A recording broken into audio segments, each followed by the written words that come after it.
नमस्कार बंधु बान्धवসকল मोर यूट्यूब चेनेलলৈ আপোনালোকক স্বাগতম জনাইছো। মই আপোনালোকৰ মাজলৈ লৈ আহিছো বুদ্ধিয়ক হিয়াল আৰু কাউৰীৰ সাধুটো।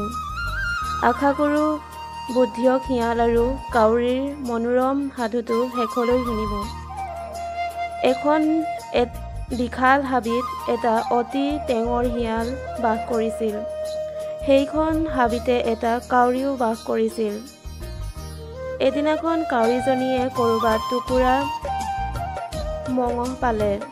কাউৰীৰ মুখত মঙহ টুকুৰা দেখি হিয়ালটো বৰ লোভ জন্মিল আৰু জিভাৰ পানী ওলাবলৈ ধৰিলে।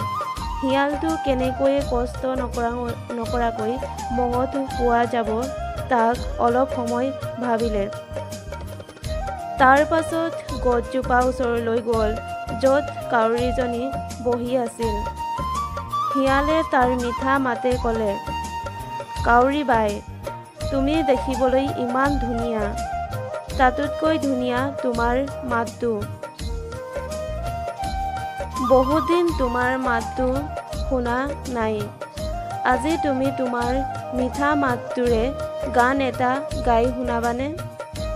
হিয়ালৰ চলাহী কথা শুনি কাউৰী বৰ উৎসাহিত হ'ল। কাউৰী বৰ ৰং মনেৰে কাহ কাহ কৰি গীত গাবলৈ মুখ মেলিলে। চতুৰ হিয়ালেও তাকে বিচাৰি আছিল। কাউৰী মুখখন মেলাৰ লগে লগে মুখৰ পৰা টুকুৰাটো তললৈ সৰি পৰিল। হিয়াল আৰু তাত কিয় ৰৈ থাকিব?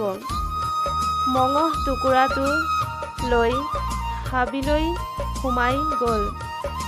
বেচাৰী কাউৰী চতুৰ হিয়াল টেঙৰ বুদ্ধি নুবুজাৰ বাবে মঙহ টুকুৰা হেৰুৱালে।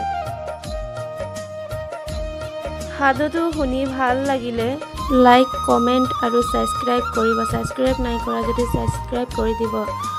ধন্যবাদ।